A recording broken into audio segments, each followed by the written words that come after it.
lazy. Normally don't, but I'm gonna try it for a bit, see how long I can last by sitting here for a minute. So obviously, we're gonna go through, we're gonna discuss the different kind of construction types of ground ladders that we have. Anywhere from plastic to aluminum to metal. We're also gonna identify the parts of the ladder, including the markings and what labels that may be on them, depending on their age, depends on whether or not those markings. There is an NFPA code that requires them to be on there after a certain year. You know, I know most everybody's up to date, Terrell, may not be. Hey, What? they work. Yeah, they work, ladders work. So, ground ladder construction is regulated by two NFPA regulations. 1931, which is gonna regulate our design, our construction, and our testing specifications. 1932 is gonna regulate the use, the care, maintenance, and service testing on our ladders. You know, you don't have to know the specifics of NFPA codes, you just kinda gotta keep in mind what codes kind of belong where. I know there's a lot of them, you don't, that's why we say you don't have to memorize them, but, you know, 1931, 1932 are gonna be your NFPAs for your ladders. So let's talk about the basic parts of a ladder. And here they've just got a roof ladder as well. So, everybody knows the rungs, that's the part that we climb.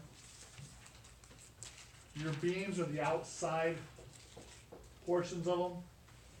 Sometimes I refer to them as rails, which isn't correct, they're the beams. Your butt spurs are down at the bottom. Notice where they have the trusses, that's that outside plate that holds the rungs into place, your truss blocks. And then your hooks for your roof ladders, both open and closed in those positions. And you see there on the bottom right hand side, the same picture's on 655. It's got that heat sensor label that's on that outside, on the beam, on the outside.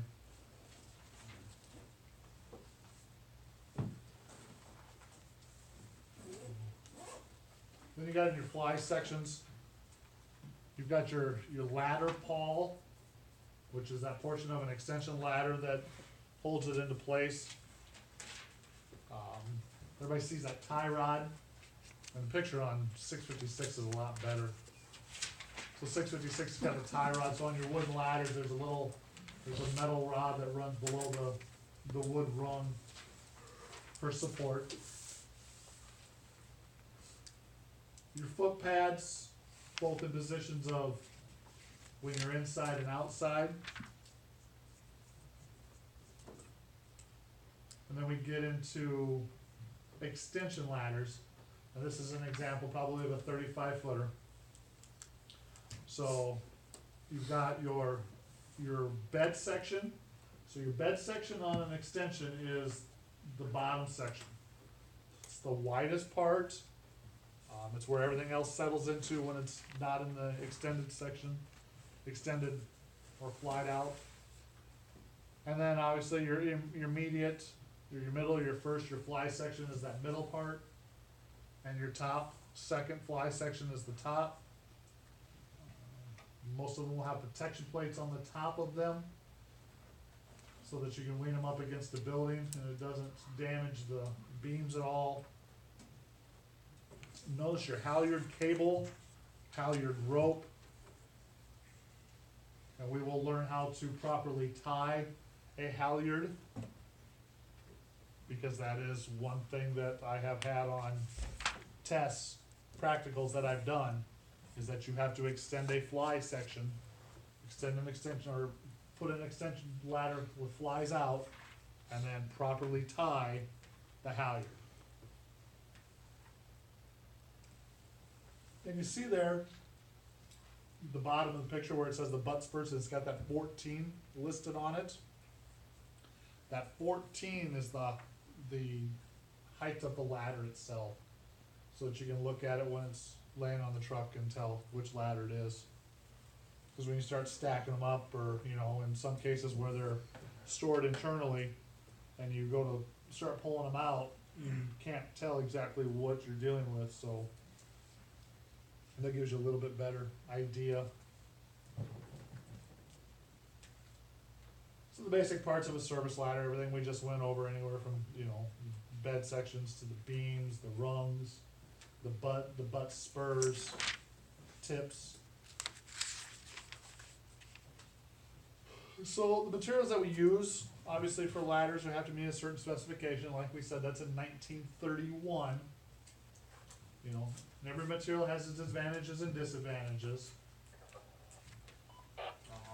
Weight is a big thing that we have to decide on. Obviously, metal could be heavy, wood could be very heavy, plastic not so much. But you're not gonna see much for plastic ladders in the fire service because we deal with heat, and what does plastic do in the heat? Melts. Dead melts. So, and there's the three, or fiberglass. Metal, wood, and fiberglass.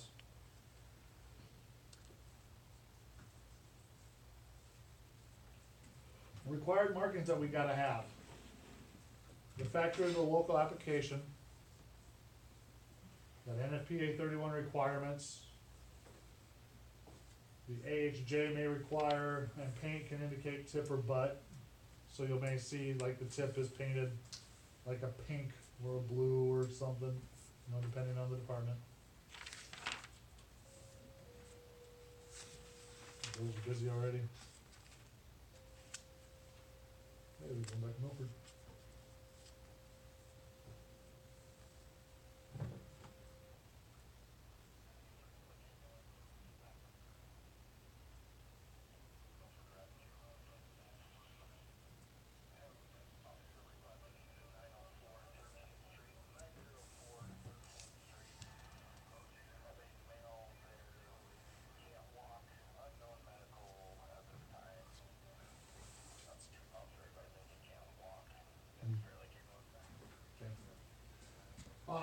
Certification labels and warnings, sorry. The electrical hazard warning, obviously you're gonna see those on the metal. There's another little version of that heat sensor label. And then there's something, warning label shows you ladder positioning label, how to properly do that, and we'll work on that as well. But that kinda gives you the quick 4-down run of how to properly do that. So let's recognize the types of ladders that we're gonna use in the fire service. So this is a single ladder. A lot of times they're anywhere 12 to 14 foot. You're looking, a lot of times that'll be your roof ladders. They'll have the hooks on them. Metal, lightweight, easy for one firefighter to carry.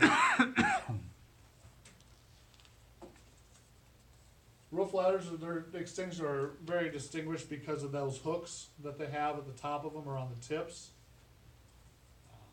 And those hooks, when we put them up on the roof, they project out, go above the roof line, the peak, and then pull down, and those hooks will bury into the opposite side of the peak to maintain the ladder in position so that you're not taking the opportunity or the risk of falling. Attic ladders. Attic ladders are really kind of neat in the way that they work, because when you grab them initially, all you have are the two beams. They're folded into each other, and they're almost offset. And then they're easier to bring them in, carry them around the house. And then when you're ready to use them, they just literally unfold.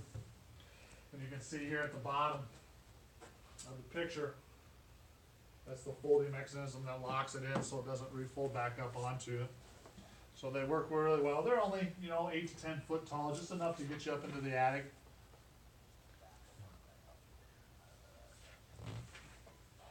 Extension ladders made up of a base section or the bed section, and then your fly sections, anywhere from two to three sections, fly sections. Those are your heavy ones.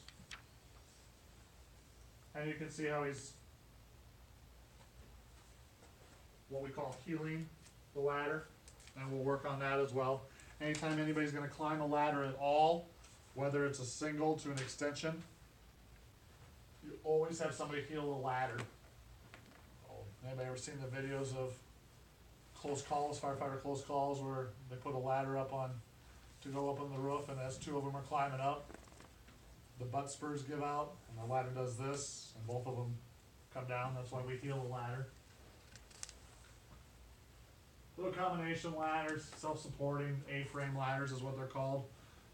Most of the time you'll see these fiberglass versions anywhere about 8 foot, you know, obviously with the new standards or the new types of ladders where you can adjust them and, you know, make them a little taller. They can be 4 foot up to 6 foot or 8 foot in the A-frame style, and you can adjust the legs so that you can be on stairwells and stuff like that. Really neat ladders just even for home use.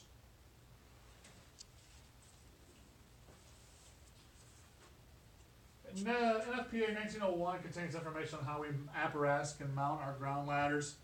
As you see here, the bed is mounted up top, and then it's hydraulically driven or mechanically driven, so that those ladders can actually come down to an operating height, so they're easy to get off the truck.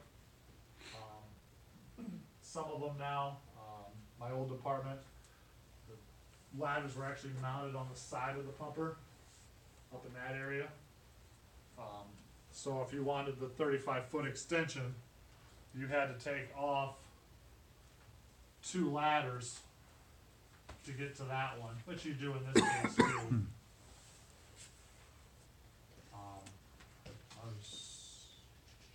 Pumper that way? Our pumper's not that way? They're inside, so they're inside. Yep. So, so, I know Milford's new pumper, they're mounted like this. Old Blue was like this. Superior's was like that. Spirit Lakes Aerials, they're inside, so.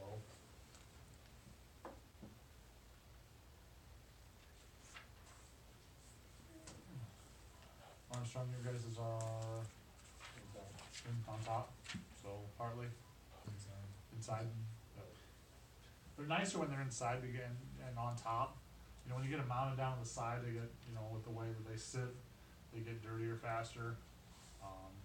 You know, inside it helps keep them clean a little bit easier, unless you're going down gravel roads and then, you know, all that dirt seems to get kicked up and sucked inside, so.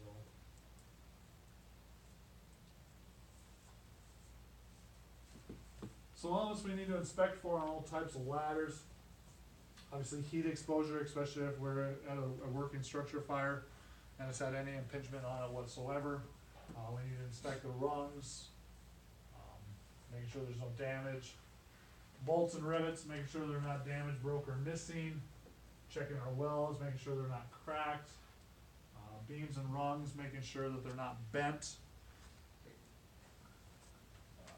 And then any points of contact with the apparatus, making sure that those points, those connection areas are working properly, so that we're not driving down the road having ladders left behind at any point in time.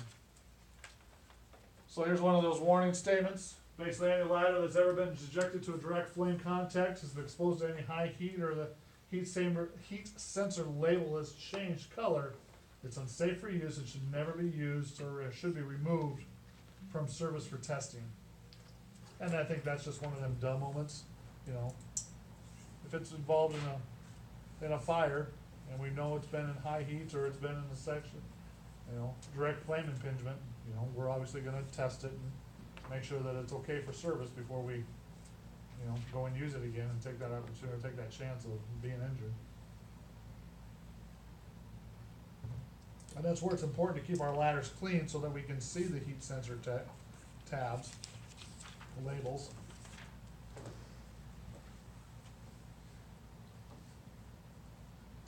So there's different inspection elements that we need to be specific towards each type of ladder.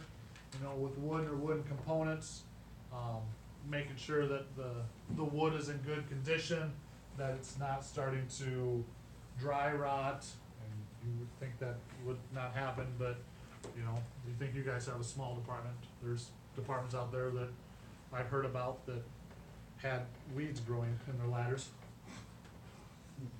Yep. Yeah, one of the guys I know that does does, trainings around the state, walked into the department and walked past the ladders and, yeah, there was enough dirt in there that actually had a weed growing in it, so, you know, if you're not gonna clean your ladders and maintain them on a metal one, or you're gonna take the opportunity to maintain wooden ladders and making sure that they're being, well taken care of, so you don't have to worry about wood rot and stuff like that.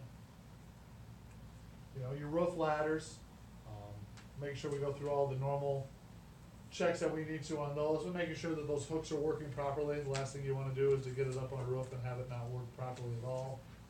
And extension ladders, let's making sure that the flies are working properly, the pawls are working as they're supposed to, and making sure that the halyard is in good condition and good working order, so that, you know, when it is time to start pulling this, fly section up, and you're not taking risk of the rope fraying or breaking or, any issues such as that. So any indication of deterioration of the wood is a reason for the ladder to be removed from service until it can be service tested. Does anybody still use a wooden ladder?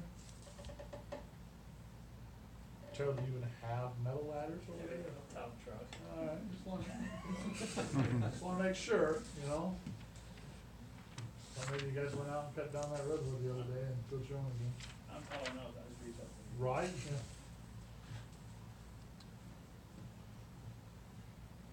So once we've done our inspection, you know, the correct procedure needs to follow. If there's discrepancy found, we're gonna remove it until either A, we fixed the problem or repaired it, or until we've had an opportunity to test it.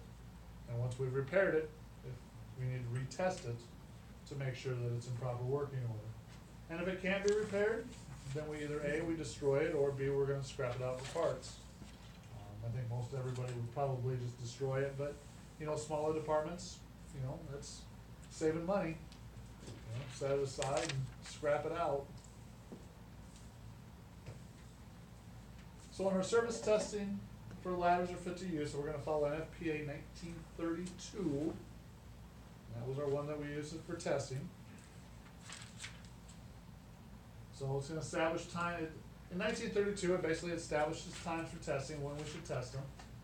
Lists the tests where both the fire department and testing agencies need to use. And it's gonna recommend a caution to prevent damage to those ladders.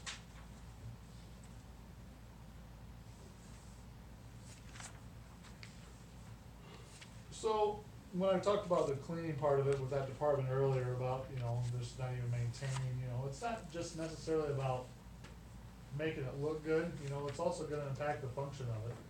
So anytime that we put a ladder in use, and we've used one as seen, we need to make sure that we're cleaning it afterwards so that we're not taking risk of deterioration.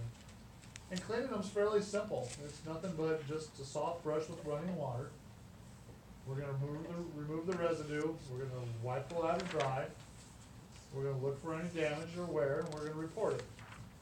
And then based off that, you know, it's either gotta be tested or repaired and then tested.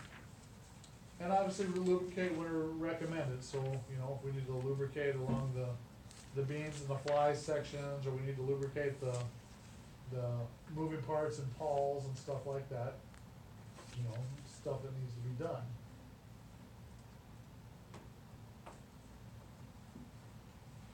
So maintenance and repair are two different processes. Obviously, maintenance is a state of readiness, things that we should, you know, not necessarily be doing on every truck check that we do. You know, we should inspect them, look at them real quick, but, you know, maybe once a year, once every 6 months, we need to go through a state of readiness or do some maintenance, you know, and that's gonna be part of your SOPs. If your SOP says that at every truck check, we're gonna do that, then we do that at every truck check. If it states that we should do this once a year, then, you know, we do that once a year. Maybe that's something we can do when we're doing hose testing, cause everybody here does hose testing, right? You guys have your own hose tester, or you just be giving me the bullshit nod? No, we do. Okay. I mean, you can have somebody come in and help you do your hose testing or your pump testing and stuff like that, or, you know. So those hose testers are a decent amount, and Chris will talk about that, or whoever gets hoses in that lecture, but ladders are the same way, you know. Figure out when you should do that, do it in part of your SOPs, and that's when we should check them. And then any repair, restore, replace, or damage, you know, you get a trained technician, and that's who's responsible for it. Takes the liability out of the department.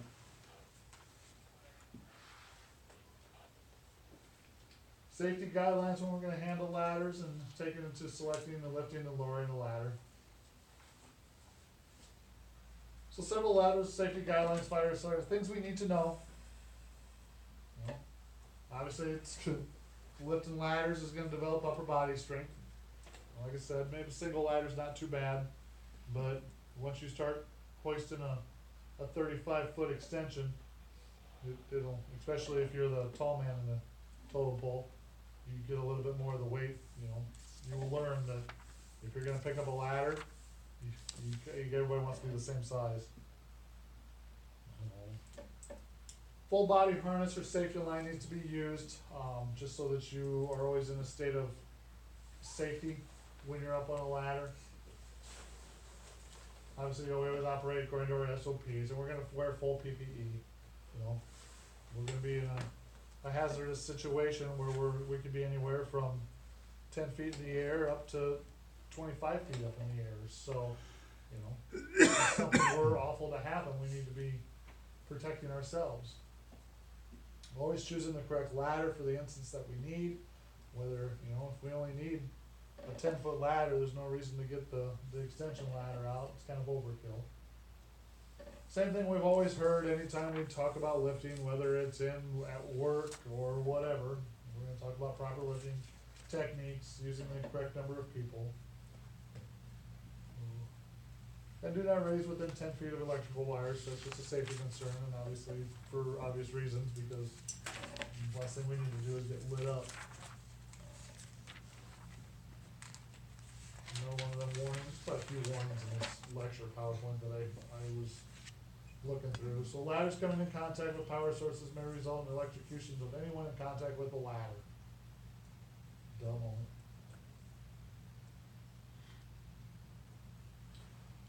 So secure the tip end of the foot, grasp the beams, check your angle, we'll work on all of that.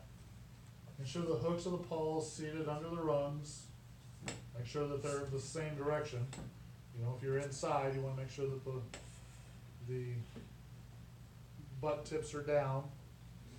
You know, if you're outside, make sure that they're up so that they can grasp properly and that you don't have one up and one down. You know, obviously, we always make sure that they're stable before climbing. I'm always making sure that we have a healer involved. If we're gonna have to move them sideways, make sure we do it with caution. You know, usually better with 2 people than 1. Climbing smoothly and rhythmically, making sure that we always have 3 points of contact at all times. And we're never overloading a ladder. You know, so if my fat rear end is up on a ladder, that doesn't mean anybody else gets to come up there because I max out the weight as it is. We'll work on leg locks for those of you who can leg lock.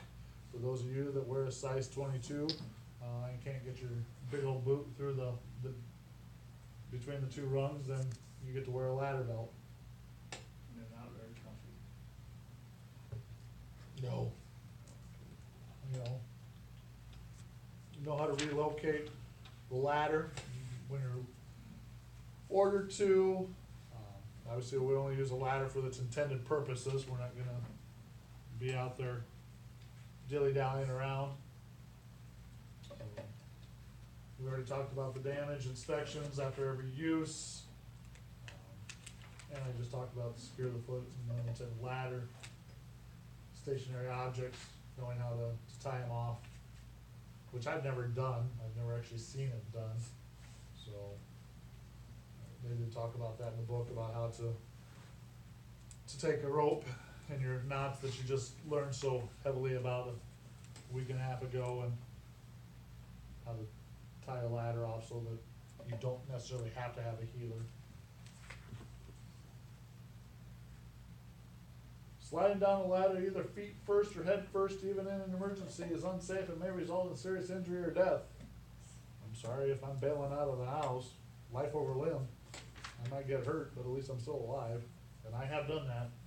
A trailer fire I was telling you guys about last Monday, when we bailed out the window and I was down the ladder, coming head first, so. But it was like the angle was like a slide, a playground slide. I wasn't doing one of these, 75-degree angle pitches at the base of the ladder to the ground and, coming straight down. It was more like a kid's slide that I was coming out of, but. Obviously, we always raise our ladders nice and smooth, keep the jolting away. It's easier on your body, on your shoulders, your hands. You may have to raise them quickly, but do it with efficient. And you will find when you raise an extension that teamwork is going to play a huge role in how we raise an extension ladder. Just because of the amount of weight. If you read through the material and you saw it, when we raise an extension ladder, that ladder is sitting perpendicular to the ground. It's straight up and down, and you're starting to lift that thing, so you get a lot of top heavy movement coming up the top of it. And, if your guys that are helping you hold and brace that ladder as it goes up aren't paying attention, it can get away from you pretty quick. So, and if you have an opportunity at a training, take the opportunity to get your ladders out, climb your ladders, get proficient with your people, cause, we got one department here that's got an aerial, the rest of you don't. So, well, cause Estherville's not here, but, how else are you guys gonna get up on a roof? The only way you guys got is you gotta climb a ladder and, you need to know how to be safe with it, make sure everybody knows what their job is when it comes time to placing a ladder.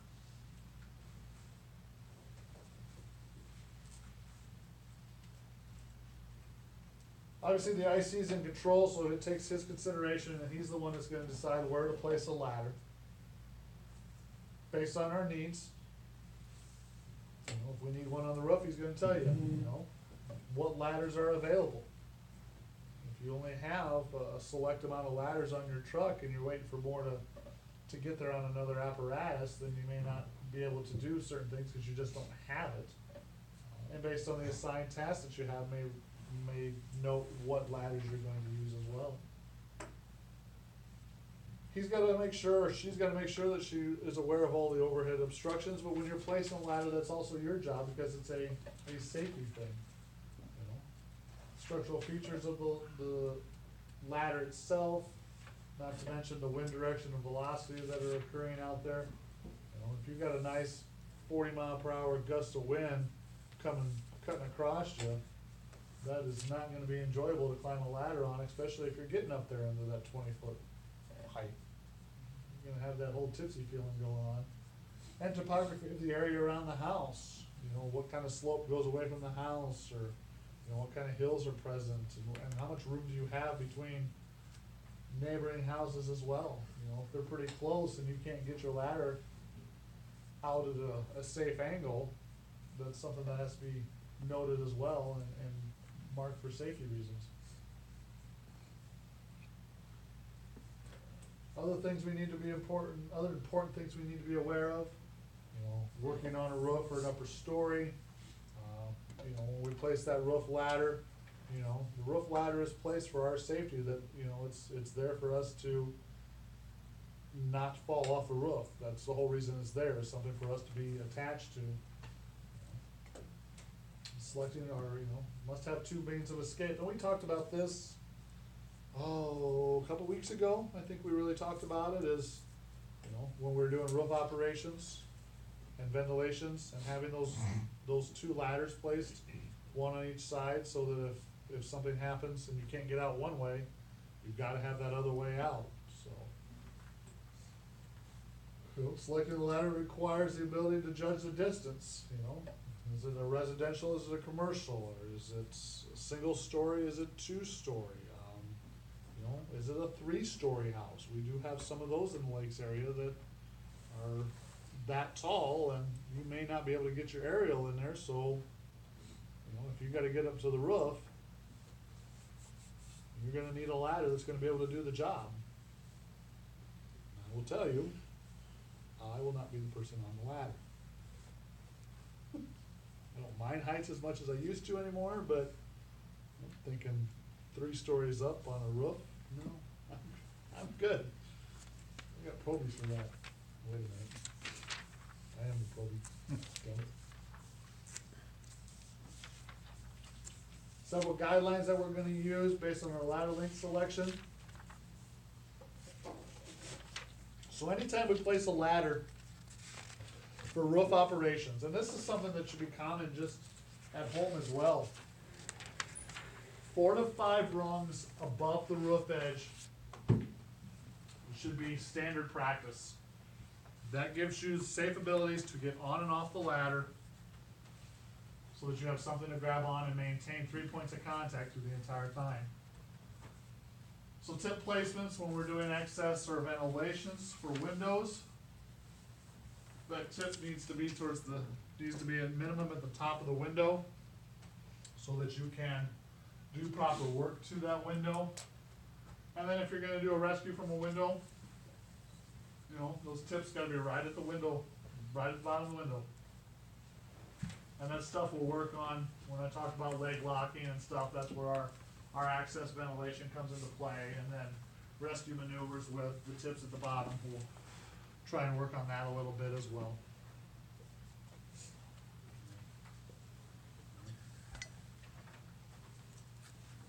So a ladder's reach is not the same as its designated length. You gotta remember, we're gonna set that ladder to 75 on the base for climbing. Obviously 31, we talked about its requirements for single roof and folding ladders.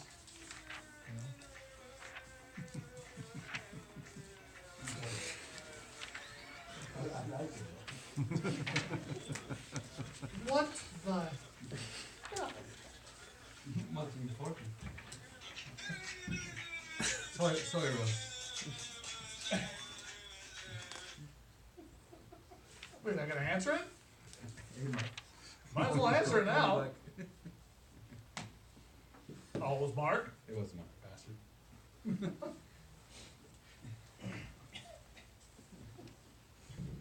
Sorry, Ross. Go ahead. You may You may continue. proceed. I gotta go. Can I now? Thanks. Appreciate it. So when we're dealing with extension ladders, our reach, you know, and our designated length may be as much as 6 inches less because of our placements. When you get up to the 35-foot mark, you know, you're looking at around a foot. Over 35 foot, you're looking almost 2 feet. And then on page 669, it's got actually the designated length and its actual maximum reach when you're talking about working heights and stuff like that. So a 10-foot ladder actually only goes up about 9 foot once you've placed it. You know, the 50-foot ladder, extension ladder's about 2 foot short, is only about 48, so. So proper lifting and lowering techniques to prevent injury, you know, obviously it's the same old when we talk about it. I think everybody's been through it. I think you could have an office job like Lance and have to talk about lifting in some aspects, don't you? You know? Then you gotta lift up, With those big old boxes of paper, reams of paper and stuff like that. 100-pound servers. There you go, see? Obviously keep our back straight, bend with our knees, lift up our legs, don't twist. You will learn when you're doing team lifts that you lift only on the command of the team member that's in charge of the lift, and believe it or not, it's kinda weird. You'll learn when we start doing these lifts with these extensions, who's actually in charge of the lift. So, make known if you're not ready. Trust me, if you're not ready and everybody else lifts, they'll know.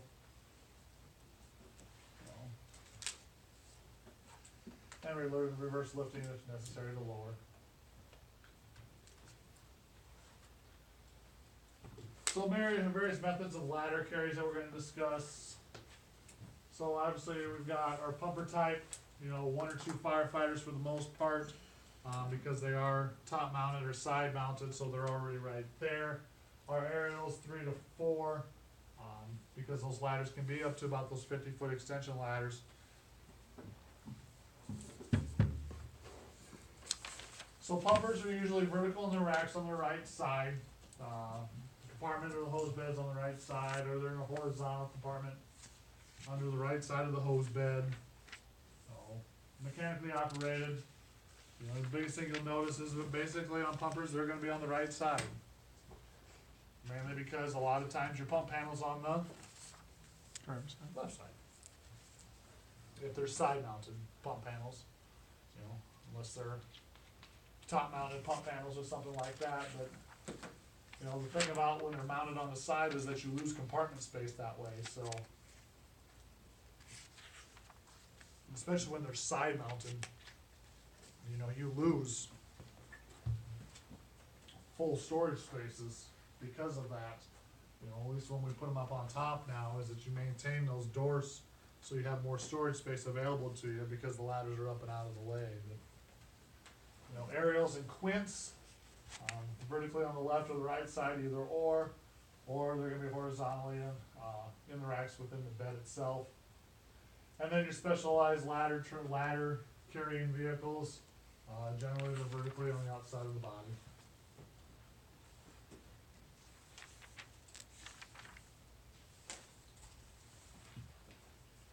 Information we need to know with ground ladders on our apparatus, is we need to know what types we have and what their lengths are for each apparatus. So, you know, take Armstrong's first out pumper, what ladders do you have? Any idea? No idea. I would guess standard would be, you're gonna have an attic ladder, should be mounted there somewhere. Should have a roof ladder mounted, and some type of an extension ladder. So, Harley? I think we've got an attic ladder, a rough one, and a 16, or a 24. 16 or 24. Terrell? I have no idea. Well, guess what you're doing guess what you're doing this weekend at the omelet feed? Homework, hey, making omelets, feeding you. You're damn right, you're gonna feed me, I'm gonna be there all I'll day. make yours special. I'm gonna be there all day, you're gonna feed me multiple times. Hey, if it tastes funny, don't come back. Right, I'll just go somebody else, so. What do we got? Just on our pumper. Any ideas? Be Lance's truck. Roof ladder. Roof, attic, and I believe there's 24 in there. 24? Is there an extension in there too? Yeah. That'd be the 24, be a single fly extension. What do we got on the aerial? There's quite a bit on there. Usually a full array of ladders, I wouldn't be surprised if there isn't. It'd be a roof ladder, probably an attic ladder in there somewhere, I would guess. The Probably. attic ladder's on, the roof ladder on the right hand side of that one too. Here's a question, do we have a ladder in the equipment truck? I think No. we have a step ladder in the back. We got an A-frame? I think we used to, I thought, but there was a green step ladder that was in that. Just I an don't A-frame? think so. Just a 6-foot A-frame? In the side compartment or something, or just? No. No, I thought there was a step ladder in there at one We point. carry one sometimes in there for the winter games. I've never seen one in there. That's another question, you guys look at your other other trucks you got, do you have like an equipment style truck, you know, does it have ladders on it, you know? Farley? No, our rescue doesn't have ladders. Doesn't. The only reason I ask is, and I hate bringing it up, but it's because I did it for so many years, that 695 and 692, the two equipment trucks on Milford, both have attic ladders on them. They're mounted on the roof. You climb the outside ladder, get to the roof, and there was attic ladders mounted up on top of the roof on both of those trucks. Nobody'd ever think about it, but sometimes you have ladders mounted somewhere that you don't even think about. Oh, you know, how are those ladders stored? We've already talked about that. You know, whether they're mounted up top mechanically or on the side or inside, you know. Do we know how to remove them and in what order they're racked? You know. Biggest on the inside, work its way out to the smallest. So if you've got two extension ladders, you got a 24, a 16, and then maybe a 10-foot single. How the mounting brackets are are used when they're vertically mounted. Sometimes you gotta go through and you gotta mark your ladders as to how it mounts on the truck. Just so that it gets mounted correctly every time. Methods used to secure it, usually just some type of spring-loaded mechanism when they're side mounted. And then the ladder fly is located on the inside or the outside when you mount them.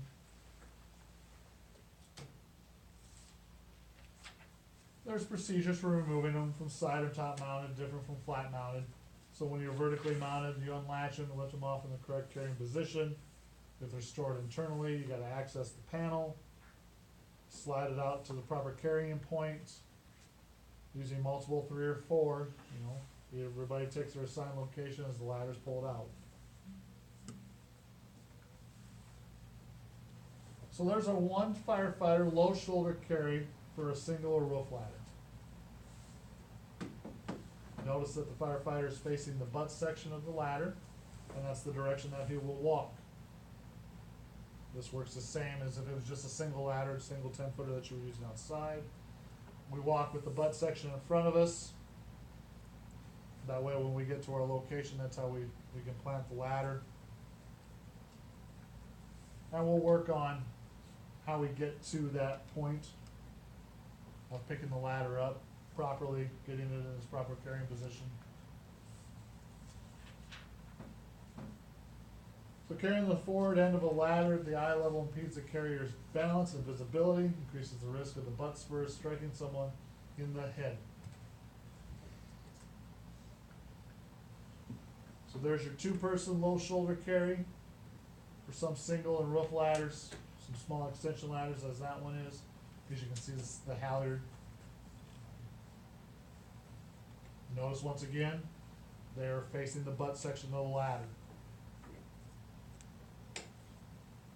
3-person flat shoulder carry, typical for most extension ladders. Notice that the bed section is at the bottom.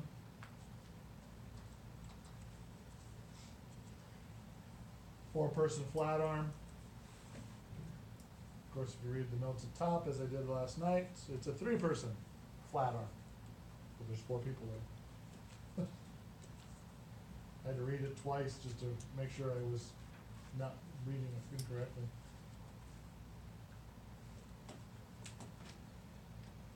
And then they relabeled it, so it's a 4-person direction of travel. Once again, butt section. And notice the bed section of it's at the bottom. 2-person arm's length on edge. And these are all carries that we will work on.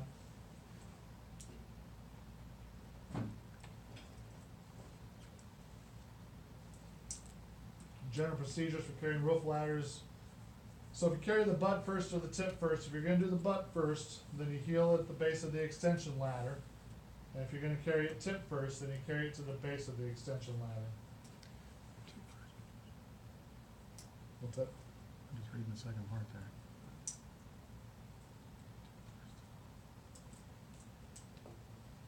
Make sense? So basically what they're saying is, so if you're carrying a roof ladder, when you get to the base section of the extension, you're gonna bed that extension ladder at the base of it. So you're gonna put it down so the ladder comes up and then can be pulled up. But if you're gonna carry it tip first, then you're gonna carry it just to the base, and then it's just gonna go up as you're carrying it.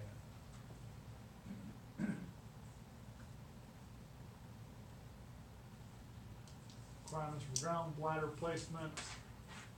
So I see where your officer is gonna designate the location of the task, what you're gonna do with it, where you're gonna put it. Personnel carrying need to decide the exact location that they wanna put it, because we don't wanna move it more often than we need to. They can be moved, and you will see, and we'll show you how to move them, but, for the most part, we don't want to once we put them in place. And obviously, with anything and everything we do, we need to make sure that we're following our SOPs. Making sure we properly place it for its intended use, and making sure that its proper distance from the building is safe and easy to climb, and we'll work on how that proper angle, of that ladder, does not change for any incident. Whatever we're doing, that angle's, has gotta be a certain angle. As I said too, we also gotta make sure that we have somebody that can heel that ladder, so that we're climbing in a safe manner. Position's gonna vary. Are we going to break a window for access or ventilation, or are we gonna use it for entry or rescue from a window? Because that's gonna matter on how we go ahead and place that ladder. Not only where we place it toward the window, but how far to the window we need to be, whether it be to the windowsill for rescue, or it's gonna be towards the side, upwind, if we're gonna do a ventilation.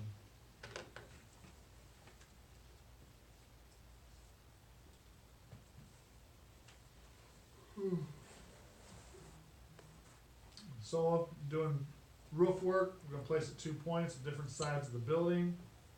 Always wanna make sure that we place our ladders so we're avoiding any exposure to heat or direct flame contact. And if that does happen, like we stated earlier, we're gonna make sure that that ladder goes through and make sure we test it and make sure it's working properly. And take advantage of the construction strong points, both of the house itself, the residence or commercial building, and the ladder's strong points as well. Raise it directly in front of the window. So we're gonna use it in the sense that we're gonna raise it to the same height we would if we were gonna do a ventilation on the side, except we're gonna put it to the top of the window right in front of it, so we can use it for smoke ejectors. Avoid contact with overhead obstructions like we stated earlier, avoiding any electrical lines that may run, and avoiding any terrain or soft spots, just like we would at home. If you got a soft spot at home, we don't normally wanna put a ladder up so that it softens, sinks, and everything else.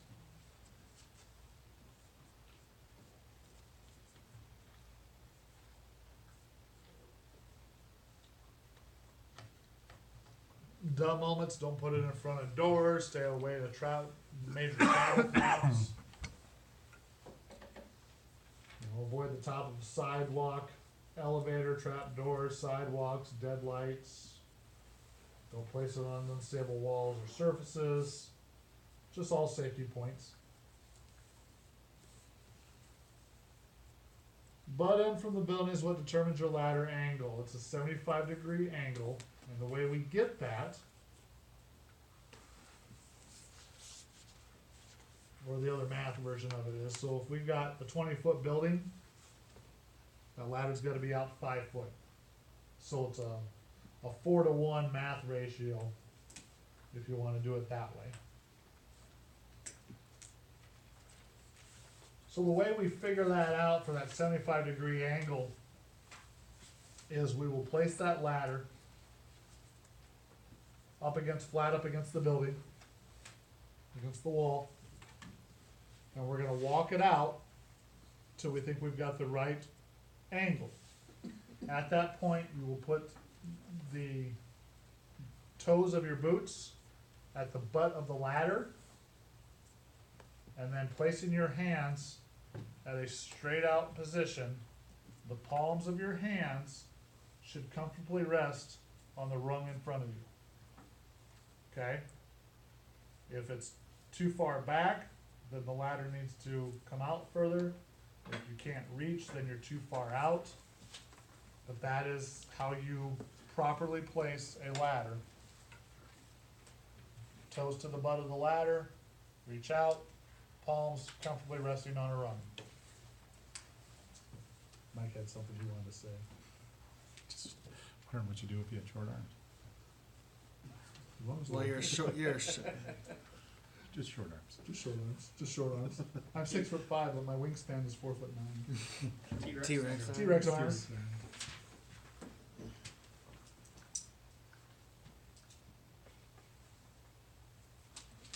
Ladder raises, it's gonna depend on our type and our size of ladder, how many people we have, topography and the weather we're dealing with, like I said, wind and stuff like that. He's gonna play a major role in raising a ladder. especially the extensions. So there's the transition from a ladder carry to a raise should be done in one smooth motion. This is why we carry it with the butt section first. Notice as he's carrying it, he places that butt section down.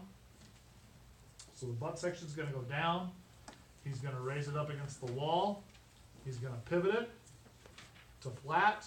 And then like I just stated, he's gonna pull that base out, that butt out, until he gets to a 75-degree or proper angle to get proper placement of that ladder. Talked about that multiple times. Identifying electrical hazards, so we always look up before we're lifting. So in that case, notice the path of ladder travel was gonna hit the electrical lines. So they went, instead of doing a flat raise, they went with a beam raise. I will tell you, a flat raise is a lot easier than a beam raise. And we will work on all of those. Another one of those warnings that all ladders will conduct electricity, especially when wet, regardless of their construction material. Fiberglass to metal to wood.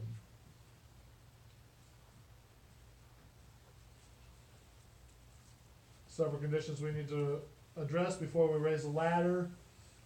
Obviously, ladder placements, how high, its uses, number of people available. Making sure that we tie the halyard off correctly. And since you guys are all working on your knots, you guys will all be able to tie magnificent halyard knots, right?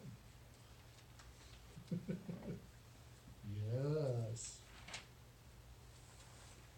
It is amazing that you would think the most simplest thing in the world, knots, that everybody just, it's like their freak out moment. It was for me.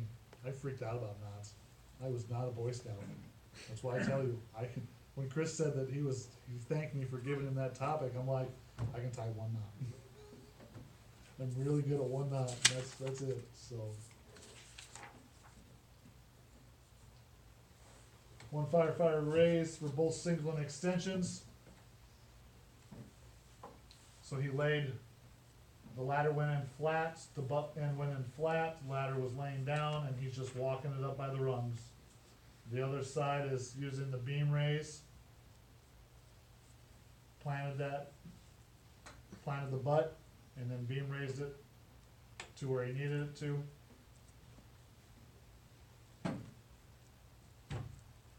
Parallel perpendicular, so there's that beam raise on the left-hand side and a flat raise on the right-hand side, using two people. Depending on the ladder's size and weight, depends on how many people you'll really will want to have help raise that ladder. If you're doing a flat raise, one of you does all the work, the other one goes for the ride. He does. He literally is hanging onto the rungs with his boots on the other, and his job is just to get his rear end low enough as that ladder comes up to help hoist it up a little bit.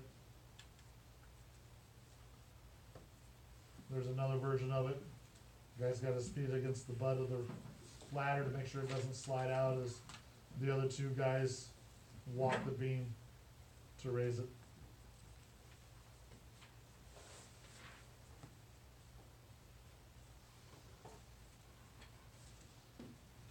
So now we've got the ladders in an upright position. Two guys are bracing the ladder. Notice their boots are against the butts of the ladder. And then they're holding the beams as the third guy goes ahead and unties the halyard and starts to do the raise the fly extensions out.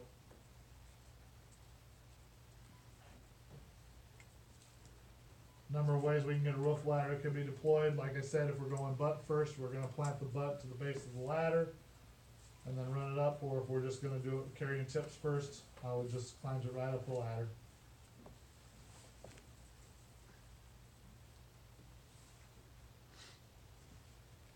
Two different ways we can move or pivot a ladder is just literally just walking it. You just pivot it, so you get your 2 points, and it literally you just walk it. One way to do it. Easier than trying to slide it over. Neither of which we want to do unless we absolutely have to.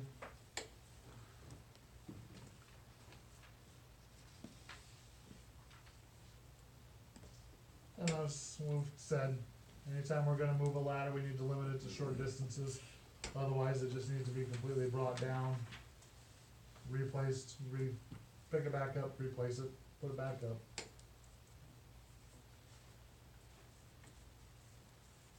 Methods to secure a ladder: heeling it and tying it in. So heeling, I talked about having somebody that's gonna be on the backside of the ladder, holding the beams, making sure that it doesn't slide out. The way to do it is to tie it in. You get to the top of the ladder and tying that top rung off against a structure inside the residence or the commercial area, some type of pipe or structural member that you have access to. We'll tie that halyard. We're gonna use a clove hitch with an overhand safety. Movement by heeling is also securing the nearby firm objects, like I just said.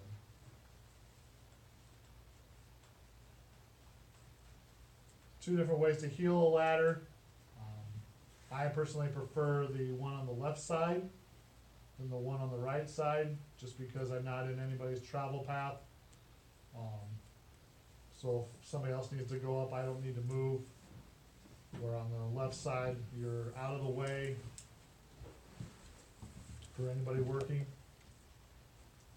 The biggest key on both methods of heeling a ladder: do not look up. If they break something, glass, and glass shards come falling down, yep, you get glass in the face. Always make sure that we have our goggles on or our face shields down to protect our face. The biggest key is a lot of times they might be carrying a tool, and they're running that tool up, sliding it up the beam. They lose, tool slips out of their hands. It's coming for you. So I'd rather have it just hit the top of my head than be looking up and take one in the schnoz. And they're just showing tying it off. Just some piping up there that they're using. Looks like a clove hitch with an overhand safety.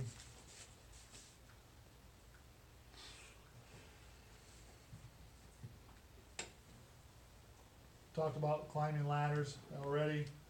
Gonna do it smooth and rhythmically, nice easy pace, least amount of bounce and sway that you can. After you've climbed up to your angles checked, make sure the ladder's secure and using your hands, arms, hands to stop, fall, feet slip. That's that 3 points of contact. Just like we talked about really early on when we're mounting an apparatus, we always have 3 points of contact.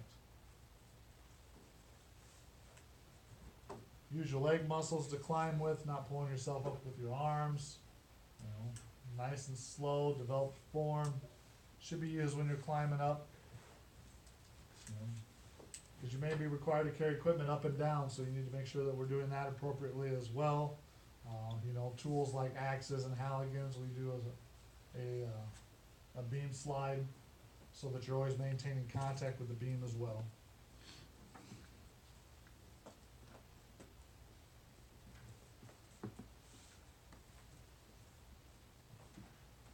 There are points and times where you're going to need both hands when you're working on a ladder. And this is where we use what we call a leg lock, so that we can use both hands, usually for ventilation or taking out windows. You may need both hands. So, and we will work on leg locks as well.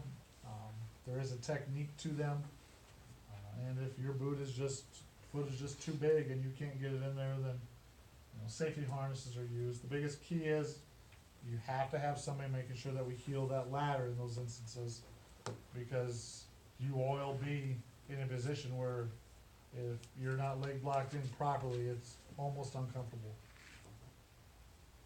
because you will be hanging off the side of the ladder. So you have to have trust in your healer is doing their job down there.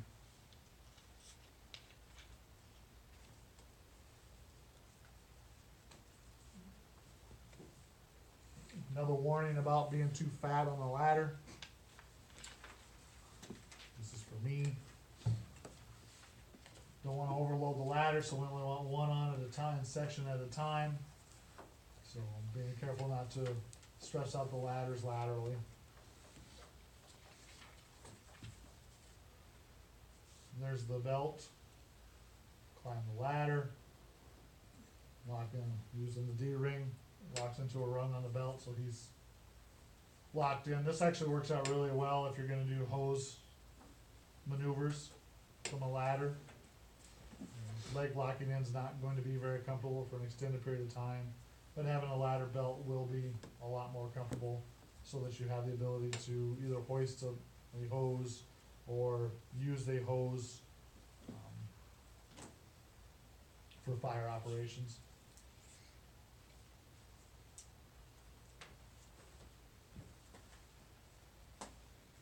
So apparently, leg locking on an aerial is not a good idea. You might lose a limb.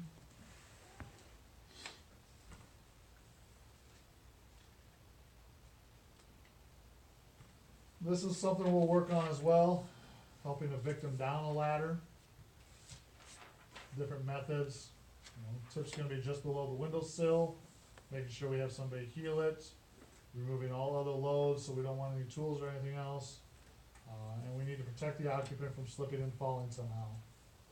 So there's multiple different ways to carry that victim down the ladder. And we will do at least 2 of them, hopefully. Once again, please don't drop me.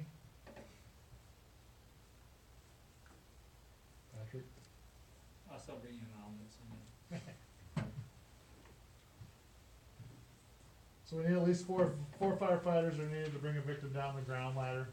2 inside the building to get that victim up and out the windowsill. 1 to heel it, and 1 or 2 on the ladder themselves to bring them down. If you ever get an opportunity to train for it, there is actually a firefighter rescue method that has been shown to help get a firefighter out of a window in a close confinement. I think Reynolds Park has actually done it before. We train it about once a year. So, I don't remember what it's called though. Denver drill. The Denver drill. Cause he was in Denver, it was based off of Denver the firefighter. Denver firefighter that died. They worked for 30 minutes, couldn't get him out. Yep. You guys heard about that? The Denver drill or the Denver firefighter? You know about it, Mike? You know about it more than I do. It's 28-inch hallway with a window at the end. The window's got a certain size, and 2 firefighters have to get another one out of the window. It's hard. It's really, really. It's impossible hard. if you don't do it right. And it was based off of a Denver firefighter that in that scenario, they couldn't get him out. And he ended up passing away, line of duty death, because they just couldn't get him out. So this method has been, The basics are you drag him down the hall, you fall down with your back against the wall underneath the window, and then use your knees and your hands as a bridge to push him up and out. Looks But pretty it's slick. hard. Yeah, I know, 'cause I was on the bottom, pushing the coal up. it's a little tight. and she's not very big, Yeah. so, you know, when she's probably what, a buck 40?